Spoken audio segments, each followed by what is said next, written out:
जिस वे से मैंने आपको समझाया है वो बहुत ही शॉर्टकट मेथड है। अगर आप एग्ज़ाम में ऐसे भी लिख देते हैं तो अच्छे से अच्छे नंबर देंगे, एग्ज़ामिनर कहीं मार्क्स नहीं काटेगा। आप इसको ध्यान से देख लीजिए। Hello friends, welcome to our YouTube channel.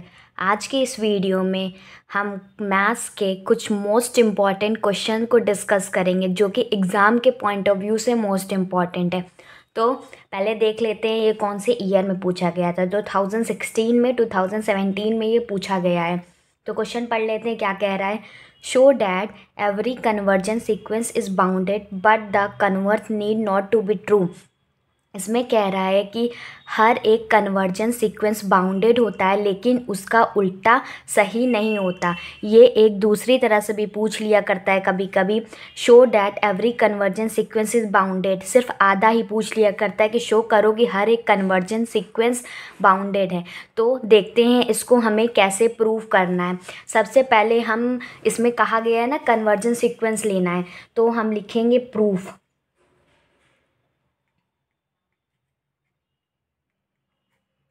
हम एक कन्वर्जेंस सीक्वेंस ले लेते हैं। Let X N is convergent.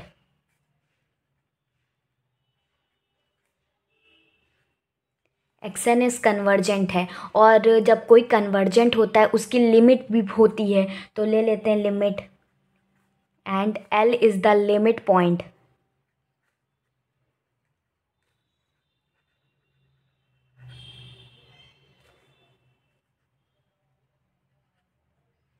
ठीक, अब कन्वर्जेंस सीक्वेंस की डिफिनीशन क्या कहती है तो देख लेते हैं।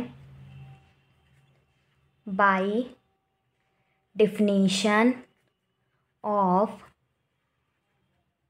convergent sequence, हम जानते हैं कन्वर्जेंस सीक्वेंस की डिफिनीशन कहती है जो कि सीक्वेंस होता है माइनस उसकी लिमिट, वो हमेशा छोटा होता है एप्सिलॉन से। ठीक, for every N greater than equal to N not के। ये कन्वर्जेंस सीक्वेंस की डिफिनीशन के थ्रू हम ये लिख लिए। और एक अपर बाउंड होता है इसमें और एक लोअर बाउंड होता है, तो इसको minus epsilon less than X N minus L, ये वाला जो टर्म होता है इसे हम अपर बाउंड कहते हैं और ये वाला इधर का जो टर्म होता है उसे हम लोअर बाउंड कहते हैं।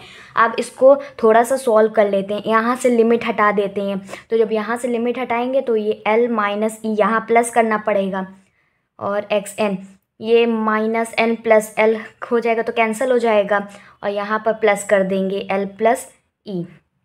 ठीक, ये अपर बाउंड का हो गया, ये लोअर बाउंड का हो गया। तो हम लिख लेते हैं पहले इसमें capital M for stand for जो होता है अपर बाउंड होता है। ठीक, जो एम जो होता है अपर बाउंड क्या होता है, मैक्सिमम को रिप्रेजेंट करता है। फॉर एग्जांपल जैसे कि एक्स एन तक वैल्यू गई है तो X one, x two, X three dot dot dot X N not minus one, X N not, X N not plus one, X N not plus two, ये हमारी N तक term गई। ठीक, अब देख लेते हैं इसमें जो ये वाला टर्म इतना टर्म होता है आगे का टर्म, जितनी आगे वाली वैल्यू होती है ये क्या होता है एल प्लस ई अपर बाउंड के फॉर्म में होता है। तो अगर हमें मैक्सिमम सिर्फ निकालना हुआ तो m is equal to maximum x one x two dot dot dot L plus E, इसे रिप्रेजेंट कर देंगे। तो ये हमारी पहली इक्वेशन बन गई, ये अपर बाउंड हमारा निकल आया। अब हमें लोअर बाउंड निकालना। Lower bound M small M है, स्टैंड फॉर लोअर बाउंड, इसे लोअर बाउंड कहते हैं। ठीक, ये पीछे वाला हिस्सा। तो इसी तरह जैसे मैंने इसको किया था तो अब ये वाला हिस्सा इसमें लोअर बाउंड बन जाएगा।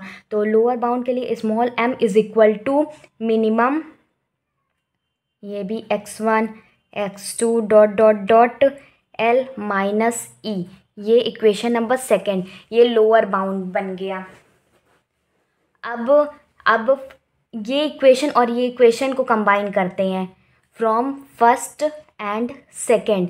फर्स्ट एंड सेकेंड से हम क्या लिख सकते हैं कि एक्सएन इज़ बाउंडेड। हमने देखा कि उसका लोअर बाउंड भी आ रहा है, अपर बाउंड भी आ रहा है, तो एक्सएन क्या हुआ, बाउंडेड हुआ। बिकॉज लिख देते हैं इसमें, because it has both upper bound and lower bound.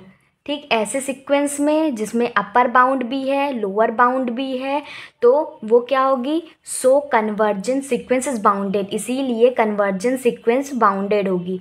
So convergent, ये क्वेश्चन काफ़ी इम्पॉर्टेंट है, हमेशा पूछा ही जाता है, तो आप इसको ध्यान से देखिएगा और अच्छे से समझिएगा। सीक्वेंस इज़ बाउंडेड, ये तो हमने निकाल लिया कि एवरी कन्वर्जेंट सीक्वेंस बाउंडेड होता है। अब इसका कन्वर्स देख लेते कि कन्वर्स इसका उल्टा ट्रू होता है कि नहीं। तो हेडिंग डालिए कन्वर्स। ठीक, अब हमें इसमें ये प्रूफ कर देना है कि उसकी लिमिट या तो एग्जिस्ट करे या तो नहीं एग्जिस्ट करे। अगर लिमिट एग्जिस्ट नहीं करती है तो वो सीक्वेंस कन्वर्जेंट होगा ही नहीं। तो पहले इसकी लिमिट चेक करने के लिए एक एग्जाम्पल ले लेते हैं। लेट कर लेते हैं xn इज इक्वल टू -1 की पावर n, ये एग्जाम्पल ले लेते हैं। इसकी अगर यहाँ पर n की कोई भी वैल्यू रखेंगे तो हमारे पास या तो -1 आएगा या तो 1 आएगा। ठीक, ऐसा चलता चला जाएगा। तो हम देखो सबसे लोअर लिमिट क्या है, -1 है, और अपर लिमिट हमारी क्या हो गई इसकी, इसके इक्वल है। अपर लिमिट सबसे बड़ी लिमिट ये है, सबसे छोटी लिमिट ये है, तो इसके पास एक तो लोअर लिमिट भी आ रही है और एक अपर लिमिट भी आ रही है। ठीक, तो हम लिखेंगे लिमिट -1 की power n tends to infinity is equal to does not exist. इसकी लिमिट एग्जिस्ट नहीं कर रही है। क्यों नहीं कर रही है इसकी लिमिट एग्जिस्ट, क्योंकि देखो एक तो इसकी अपर भी आ रही है, सिर्फ यही रिपीट ही होता जा रहा है और कुछ तो आ नहीं रहा है, तो इसकी लिमिट एग्जिस्ट नहीं करेगी, n की वैल्यू एग्जिस्ट नहीं करेगी। अगर एग्जिस्ट नहीं करेगी तो if limit does not exist then the sequence is not convergent, अगर उसकी सीक्वेंस एग्जिस्ट नहीं करी तो ये कन्वर्जेंट नहीं हुआ। सो लिख सकते हैं, so converse need not to be true.